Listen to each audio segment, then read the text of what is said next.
राधे राधे दोस्तों, आप सबका स्वागत है हमारे यूट्यूब चैनल रंजना ज्ञान मार्ग में। श्राद्ध पक्ष यानी हमारे लिए पूर्वजों का आशीर्वाद देने वाला दिन होता है। जिनकी तिथि होती है उन तिथियों पे हमें श्राद्ध करना चाहिए। अगर आप नहीं कर पा रहे हैं किसी कारणवश बीमार हो जाते हैं, कोई कुछ भी प्रॉब्लम हो जाती है, तो आप अमावस्या तिथि वाले दिन श्राद्ध जरूर करें। हमारे बड़े पूर्वज जब हमें उनको श्राद्ध पक्ष में भोजन देते हैं तो हमारे घर में सुख समृद्धि लक्ष्मी का वातावरण होने लगता है। और इसके लिए हमें कुछ उपाय करने होते हैं। पीपल के नीचे एक दीपक शाम को जलाना चाहिए। दोनों टाइम अगर जला सके तो बहुत ही अच्छा रहेगा। तब आप पीपल के नीचे 16 दिन देसी घी के दीपक जलाएं। अगर वह भी नहीं हो पा रहा है तो इस तरह आप अपने घर में 16 बाती का दीपक बनाकर अपने घर में आप जला सकते हैं। और एक और उपाय, हम एक कटोरी वाले चावल का उपाय आपको बता रहे हैं। आप कोई भी बर्तन ले सकते हैं, मिट्टी का हो या जो आपके घर में उपलब्ध हो उसको ले सकते हैं। उस मिट्टी के बर्तन में या कटोरी में 2 चम्मच चावल ले लीजिए और उसके ऊपर आपको कपूर जलाना है। चावल आपको बढ़िया वाला ही लेना है। इन चावलों के ऊपर रख कर कहाँ जलाना है यह जान लीजिए। अब हम बाहर के अंदर प्रवेश करते हैं तो वह हाथ का दाहिना तरफ जो हिस्सा होता है मेन गेट का, वहाँ पर हमें इससे प्रज्वलित करना है। अगर घर के अंदर से हम बाहर निकलते हैं तो हमारा बायां हाथ होता है और उसी हाथ की तरफ से हमें दीपक जलाना है।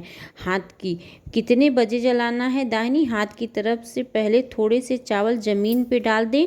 उसके बाद आपको उस बर्तन को उसके ऊपर रख देना है और घर की जो चौखट होती है उसकी दाहिनी तरफ से आप कपूर के चावल के साथ जलाना है। वह अपने आप जल के बुझ जाएगा। आपको 9 बजे के बीच में यह क्रिया करनी है। वो जब वो जला देंगे तो अपने आप वो जल जाएगा। बस आप अपने आप ही जल जाएगा, बुझ जाएगा। और आपको किसी से कुछ नहीं कहना है, इसे उठाना नहीं है, कुछ नहीं करना है। पूरी रात वह अपने आप ही जलकर ठंडा हो जाएगा, क्योंकि इस टाइम पर प्लेट गर्म होती है। सुबह जब आप उठेंगे तो आप ठंडा उसको पाएंगे। कहा जाता है कि चावल हमारे पितरों को अत्यधिक प्रसन्न होता है। क्या अब हम चावल के बदले में गेहूं ले सकते हैं? नहीं, चावल ही ले सकते हैं। चावल से ही इसका प्रयोग किया जाता है। इसे करने से हमारे घर में नेगेटिविटी दूर होती है और पितरों का आशीर्वाद मिलता है। घर में जो रोगी होते हैं, रोग शोक सब दूर होने लग जाते हैं। और घर में पैसों का आगमन अगर नहीं हो रहा है तो वो होने लगेगा। कहीं नौकरी वगैरह रुका हुआ है तो वो भी आपकी तरक्की के योग बनेंगे। बच्चों की जो भी प्रॉब्लम होगी वह भी सब दूर हो जाएगी।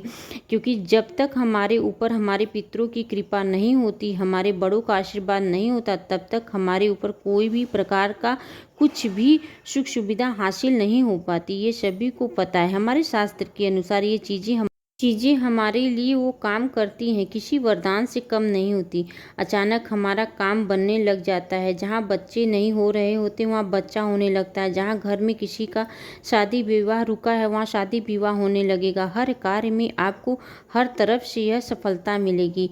अमावस्या को हम यह उपाय कर सकते हैं। आप सभी को सर्वपित्र अमावस्या आ रही है, आपको शुरुआत कर देना चाहिए। शुरुआत करके आप 1 साल तक नियम से इससे करें। और फिर कोई आप भूल जाए या ना कर पाए तो सिर्फ आप पितृ अमावस्या पे ही कर सकते हैं। सुबह से लेकर शाम तक पितरों का यह दिन होता है, तो आप हमारे बताए हुए सलाह पर यह जरूर करिएगा। 1 साल के अंदर बहुत सारी हमारे घर में खुशियां आने लग जाती हैं। बहुत सारे ऐसे कार्य सिद्ध होने लगते हैं जो कभी हुए नहीं थे।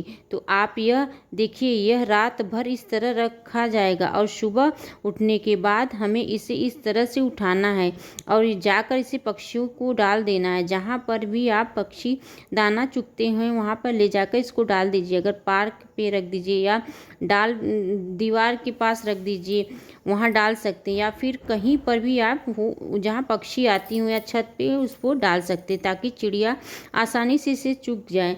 और बस हमें कुछ और नहीं करना। प्लेट है उसे साफ करने के लिए रख दीजिए। अगर आप मिट्टी का बर्तन इस्तेमाल किए हैं तो उसे आप पानी में प्रवाहित कर दीजिए। इस तरह से हम करते हैं। हमारे घर में नेगेटिव दूर होने के साथ साथ पितरों का अपार कृपा बरसने लगती है। फिर मिलते हैं एक ऐसी ही वीडियो के साथ। दोस्तों, अगर वीडियो आप लोगों को अच्छी लगी हो तो हमारे चैनल को सब्सक्राइब करिएगा। कमेंट्स बॉक्स में सर्वपित्र देवाय नमः अवश्य लिखिएगा। हर हर महादेव।